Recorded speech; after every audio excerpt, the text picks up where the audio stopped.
Hi, is this Thomas? Hi, this is. Thomas, it's Lynn Jenkins. I had a note to give you a call this morning. Hey, Congressman, how are you? Good. Happy Monday. You too. I really appreciate you giving me a call. Sorry I wasn't able to figure something out by going to Topeka. No worries. But no, I'm was really looking forward to being able to talk to you because I've been in the last couple of conference calls, and I'm sure there's a lot of people there that are trying to get in and ask their questions, and um, I really haven't got a chance to yet. So I really appreciate it. But I've had a couple of thoughts that are kind of rolling through my head, and when I talked to one of your staff last week, and she kind of asked me like what I wanted to talk about. I said sort of current events because it just kind of really depended on what was going on that day. But it all kind of comes back to the same general theme, which is obviously there's a huge divide and a lot of partisan bickering going on lately, both in Washington at the state level, et cetera. So I guess like starting out, my question would be, like, since there's this huge divide and there's several issues that we may never compromise on, but obviously we still need to work together for the future of the country. Do you think there are issues that there genuinely that Democrats and Republicans can work on without regressing to partisan bickering? Well, we just really have a really divided nation, and Congress doesn't elect itself; that people elect it. And I think members of Congress are a direct reflection of the American people right now, which means they have some really strongly held views and are unbending. But no, there's more room for agreement than you might gather just from watching the cable news programs. We're working really hard on tax reform together, Republicans and Democrats right now. And I think there is some room to find some common ground there on transportation issues, certainly. Infrastructure, that's been a top priority of both sides of the aisle, addressing some of the higher education needs and helping address just the kind of out of control cost of higher education. So, yeah, we really are working more closely together and in a bipartisan manner than you ever might get from the media. I guess that kind of segues to another question I had is how if there are people kind of getting more entrenched into their the beliefs they already have, which I think that we saw that obviously like last year with the 2016 campaign that I think that with the two choices presented last year, if this state didn't flip from blue to red or vice versa, then this was kind of like a huge example of how people kind of start off in one idea. Um, if people are to come back towards the middle and start trying to, kind of come off of these fringes, how does that happen without things like the media or any other? Because people tend to get their information from somewhere else. I mean, a lot of people either don't have time or they don't have the inclination to try and read a lot of data or read a lot of boring legislation. So where do they get that information from, and how does that get better if some politicians are, I guess, saying like, here, you can't trust this source or that source, or listen to this one but not this one. I mean, it just kind of doesn't it kind of feed the hamster wheel of distrust? Yeah. No, I totally agree. Yeah, it does. But there's just a vast population across this country and here in Kansas that don't engage. They don't vote. They don't educate themselves on the issues. And I'm afraid I hate to say this, I'm just being honest, I'm afraid it gets worse before it gets better. I think we have to hit rock bottom before some of the normal people, the ones that aren't already entrenched and strongly held views on the far right or the far left, because right now those are the ones that are engaged. Mm-hmm. Everyone else has to engage, but I'm afraid, the whole situation might have to get a little worse before they wake up and realize that amongst the, trips to the soccer field and the grocery store and their golf game, that government is affecting their life in every way, shape, and form. And there's nothing in your life that doesn't involve some level of government. You know, you send your kids to public schools that are controlled by the government. You drive on roads that are paid for by the government. Your food source is regulated. You know, the water source. Everything in your life is controlled by cities, you know, counties, states. And so people are just going to have to pay attention. And I mean, you can't legislate. You can't legislate that people pay attention, involve themselves, and educate themselves. You just have to pray to God that they will at some point. Sure. I mean, and I do. I know people. I have friends and family who are just kind of indifferent and say, yeah, it doesn't really matter one way or the other. But that's kind of the culture we've created. I would argue that as a student of the world that we have more of a complacency in that matter in this country than we see in a lot of other countries. So what is the key to overturning that here? I mean, we, you know, see ourselves as the democratic kind of beacon on the hill, but we have such a high amount of complacency in the country as far as engagement with information. I know you mentioned like you can't legislate it, like as far as like making election day easier possibly, or sending out more information during the elections. Because what ends up happening, and I'm sure kind of what you're saying is that people kind of go off of they start from the place they've already known. They may read a few headlines or a few sound bites here or there, and that's good for them. So for somebody that was, you know, very in tune with the election last year, for instance, that's shocking because they come out of it with very simplistic ideas, one way or the other, as far as what happened or what's going to happen. So that's an ingrained culture in quite a bit of the country. So what is the key to overturning that? Yeah, I don't know. I don't think the answer comes from government. If you can figure it out, let me know. But if anything, I think elected officials have a responsibility in that, you know, I think we've disillusioned a lot of people through campaigns and governing, and they do have that attitude that, oh, they're just all a bunch of crooks and they're not like me, and they don't, you know, we can do better. We need to raise our gaze and be more responsible, folks at all levels of elected office. But at the end of the day, I mean, I must have gotten 40 pieces of mail last election cycle just for like my state house races, the state and the Senate. So it's not like people don't get information, but it's like pandering to the lowest common denominator. It's like, you know, this one's evil and that one's awful, and you never say what you're for. And, you know, again, I just think people have to get disgusted enough and demand better of their elected officials. You know, tell me what you're for. Tell me what your solutions are. Tell me why I should vote for you and not against the other guy. So, yeah, we have a responsibility, but at the end of the day, I think, you know, the American people have to do this for themselves. Kansans have to decide for themselves that they're fed up and they deserve better. Yeah, I mean, as with anything else, though, and I guess I believe that you have to kind of point the bow and arrow in the right direction before the arrow gets shot. On the federal level, is there any, every so often I hear, you know, rumblings about election reform, you know, whether that be the way elections are funded, you know, again, changing election day, possibly, or even making an effort to like make the campaign cycle shorter so that it's not this long drawn out thing that by the time we get to election day, people are just sort of either not wanting to do it at all or, you know, they, well, the elections are controlled by the Secretary of State at the state level, but I know both parties at the federal level, this past campaign cycle, make it a conscious effort to reduce the number of, to reduce the election cycle, the time of it, and the like the debates, rather than having, you know, 20 of them, they limit them.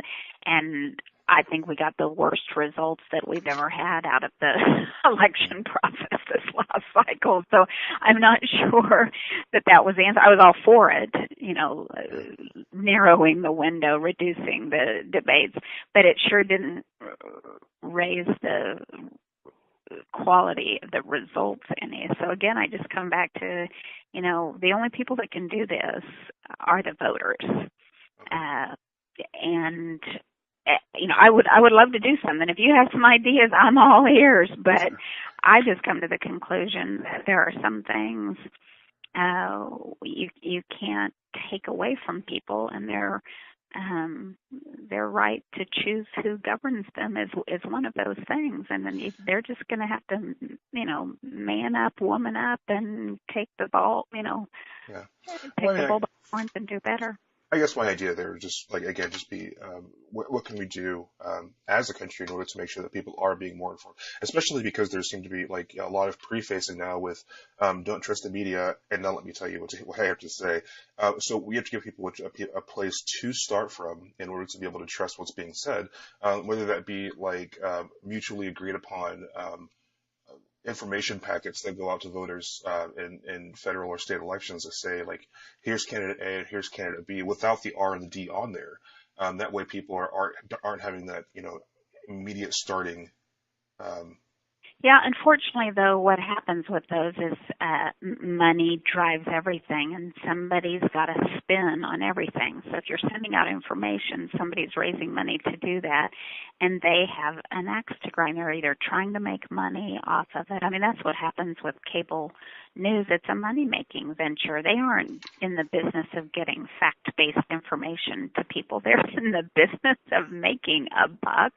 So they are going to say the most outlandish thing, invite the most ridiculous politicians on their show to bump rating. I mean, I totally get it. This is America. They can make a buck, but I certainly don't turn on any of the, I read the Wall Street Journal, which to me is still the most accurate source of information. And, I try to read everything and then try to read it with a skepticism that I know what their spin is and try to sort through the spin. And I think most of us are trying to figure that out. When you read a source, you look who funds them, you look what their angle is, and then you read it with that lens in mind and try to sort out what's accurate and what's just spin. But, God bless you. I share your frustration and wish there was an easy fix. Give it some thought and, let me know if you have ideas. But I don't know that there's a magic bullet here. No, I think there's one thing that was really exposed last year was the lack of news literacy, I guess, is in that, as a matter of checking sources and checking where information is coming from. I get a little bit hesitant though, because again, like if from the top, from our representatives and congressmen and senators are saying, again, prefacing with you can't trust information, are we making enough of an effort, like on your guys' part, to say you can't trust this information, but here's why and here's what's going on? I understand what you're saying, like about being money making venture, but how do we instead promote more news literacy and being able to say, well, here's how to make sure that what you're reading you can trust, rather than just kind of putting out there like, well, kind of keep your head on a swivel and don't trust anything. Yeah, the best is just to go to the source. If they want to know about a bill, how about they read it? Instead of relying on Fox News to tell you what the bill does. And again, I appreciate people are busy. It's not their full-time job to sit around and read legislation. But at the end of the day, if you really want an unbiased, fact-based source of information, just go right to it and decide for yourself. Don't let somebody else interpret it for you. And so that's what we try to do when people call here and say, I can't believe you're not going to cover people with pre-existing conditions. We read to them out of the section that guarantees that's not going to happen. Tell them where the link is. They can read the words for themselves. But I don't know what else to do for folks. I can read it to them. Yeah, I just think it kind of goes back to the culture of complacency. I know you have to run. I do have one more question though on that topic. As far as the healthcare debate goes, obviously there's a lot of stuff going on in the news right now about the Senate side working on this replacement healthcare bill. With the AHCA that was passed in the House a few weeks ago, what is was it passed with more of an idea that it was going to be changed Okay, the reason I ask this is because there are people out there that are deathly afraid of what's going on, with whether it be a toss up in the air or not. I mean, I know that there's one side can say, Obamacare is falling apart, or here's what's going on, but that in part can be said because of the atmosphere of uncertainty that's going on. I mean, markets don't like uncertainty, so if they don't know what the bill's going to look like in a year's time, insurance Right. Well, companies may not. people just need to understand that that was a vehicle. I mean, everyone knows that voted on it wasn't a perfect bill, never intended for it to be a perfect bill, but you had to start the volley. And I think you're well informed enough to know, you need a vehicle. That was the vehicle. Then you send it to the Senate, where the work is allegedly supposed to be done in a bipartisan manner, because it can't get through the Senate unless it has input from both sides. And we saw what happened with the Affordable Health Care Act when one side writes it. And so that's why they're trying to be a little more thoughtful and balanced in their approach this time around, so we get it right this time. And so,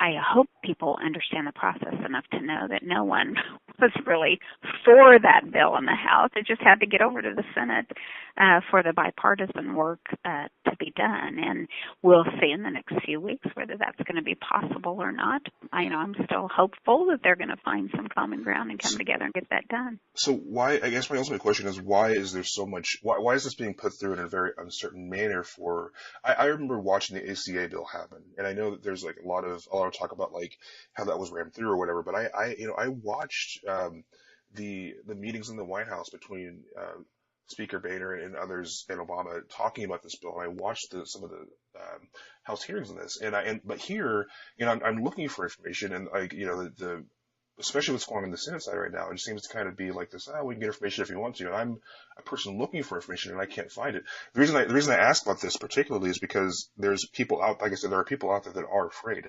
The ACA, for all of its flaws, and it does have flaws that need to be fixed, it personally saved my life. I had an autoimmune disorder I was diagnosed with in 2013, and I happened to be on the tail end of my insurance, as far as being on my father's insurance. And I was literally going into that last month. And if I hadn't had insurance at that time, I would not have gone to the hospital and found the things I needed to find. And I probably would have been dead in a couple of months. Well, you shouldn't feel like that, because anyone is ever, that they're always covered at the emergency room. Well, it wasn't whether you have insurance or not. They are required. Before the ACA, after the ACA, that's never an issue. The question is who's going to pay for it. Yeah. And again, so that makes me sad that you would even think that somebody wouldn't have cared for you. Well, in this particular situation, it was past an ER situation, because I was in the mode of I was in the wait and see mode because of my labs coming back, and the more aggressive approach was taken because I had to be admitted to the hospital, which was, again, ultimately my choice. And I may not have made that choice had I not been able to pay for it coming out of it. I was still a college student. I wasn't going to, go in there and do a week of surgeries and diagnostic tests. I understand what you're saying about the ER. That's fine. But, a lot of people have trouble that can get worse from that situation. So I guess what I'm asking here is, like, why is it not being more of a transparent process now to be able to tell those people, hey, here's what's going on, and the people that are out there that are afraid that, again, ACA flaws it is.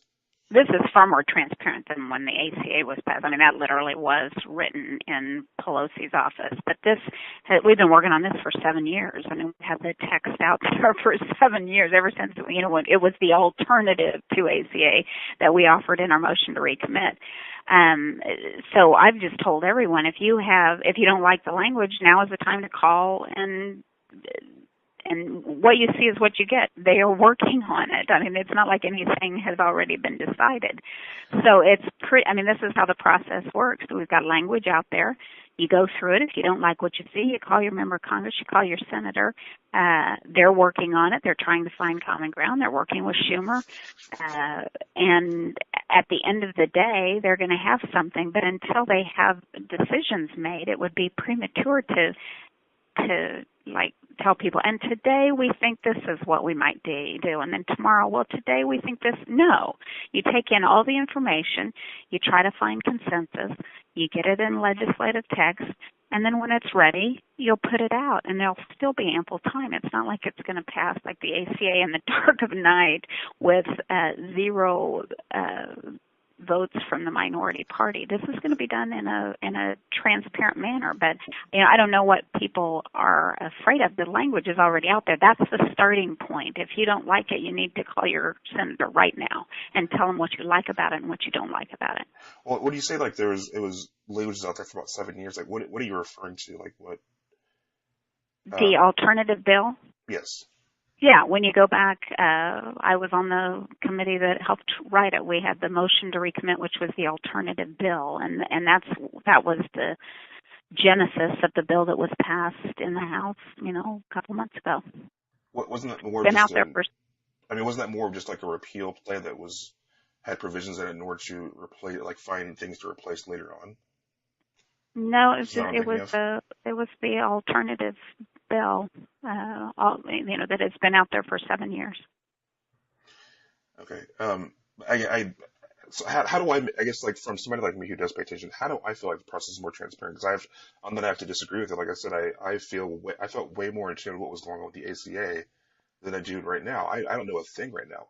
Back then, I was watching these boring 8 hours. Well, what you know is what the language is in the House bill, right? Right. Have you read that? Yes. Okay, that's where we are right now. So, I mean, unless you're an attorney on the committee of jurisdiction that is in the room trying to decide how to rewrite it, no one has any more information than you do. Not a senator, not a member of the House, no one. Shouldn't there be more hearings or more public discussions or forums? I guess that's we've had all of those for 7 years. I mean, I don't know what more information. We know what's wrong with the ACA. We have ideas on how to fix it. The question is can we find the bipartisan support, and how do you thread that needle? And that's what they're trying to do in the Senate right now. I see. Okay.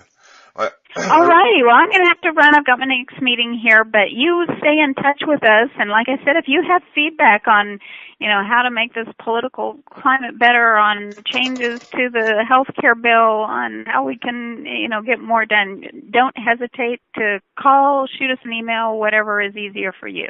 Yeah, for sure. I really appreciate the time. Okay. You bet. You have a great week. Take care. Bye-bye. Thanks.